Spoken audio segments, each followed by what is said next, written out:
Hey, thanks for joining me. Hope you're doing well. Language reveals more than we think. We were supposed to be raised on telepathy. We still have telepathic powers, and this in part is the reason for intuition and feeling other people's energies. Language has been an attempt to cut off this connection. Every word we say is a magic spell. So spelling, spell casting, has been specifically used to denigrate our divine selves. We are born into this world. Born comes from the English word barren. Today's definition of barren is unfruitful, bleak, and lifeless. Our children, as designated by our language, aren't even ours. Parents are a pair who rents. Our governments, especially our courts, don't treat a parent's right to control and direct the upbringing of their child as a fundamental liberty. We're forced from a young age through many types of indoctrination, and our parents are helping in this process. Look at the word childhood. A hood is used to cloak and hide.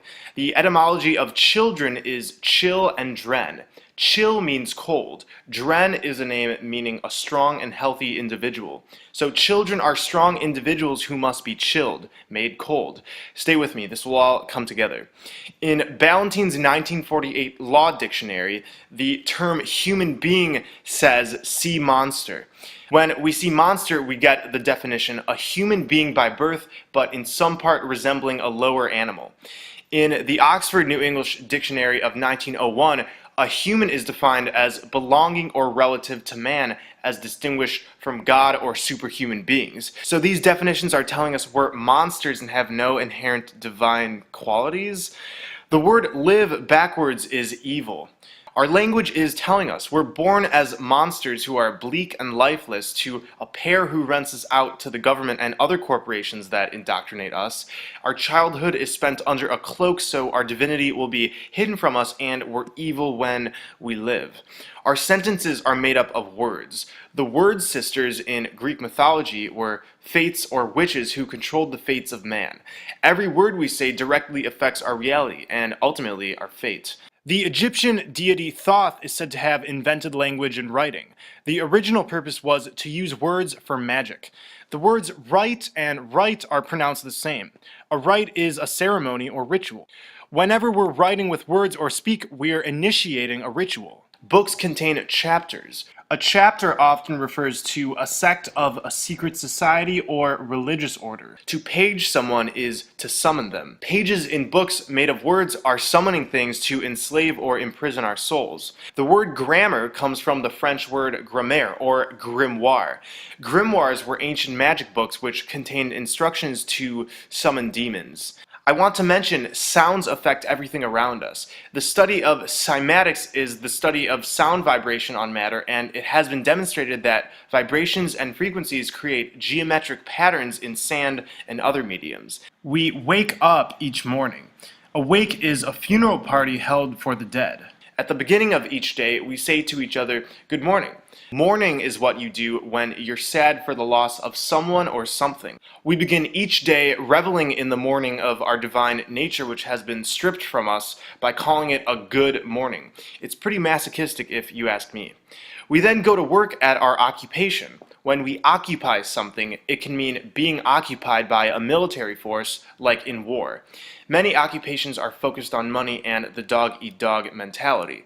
The dollar bill comes first before the environment or even each other. Therefore, we are committing war against each other and Mother Earth during each day we work our occupation. We are the military occupiers.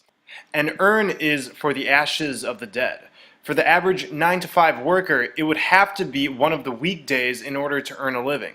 I agree, you would have to be in a weekdays to earn a living. During the week, we become weaker and weaker until finally it's the weekend, and we have become weakened.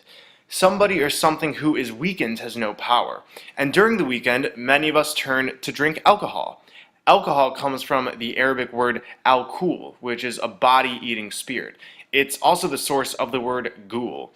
We drink booze or booze. Booze are synonymous with spirits who scare you, but what can you expect when you're drinking spirits?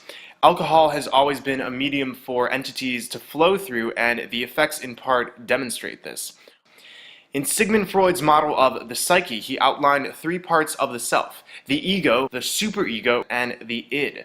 The id is the realm of our deep-seated fears. The id is considered a sort of third person hiding outside the conscious and superconscious mind.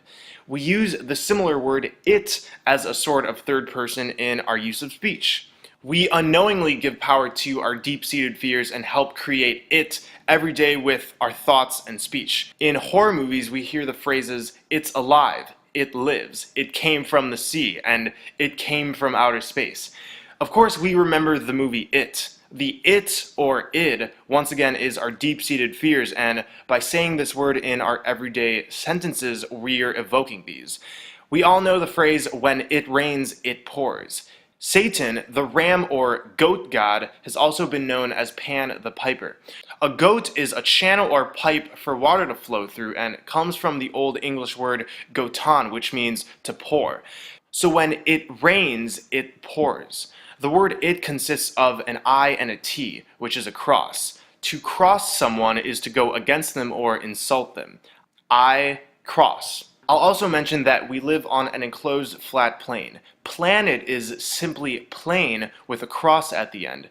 It's also a plan-net.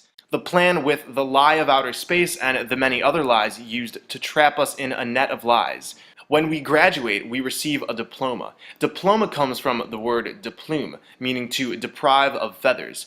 We receive our degree. A degree is a line bent to angle. When we accept a degree, we are admitting that we are bent and confused. Education, as we should all know by now, destroys knowledge, just like how the medical establishment destroys health and the government destroys freedom.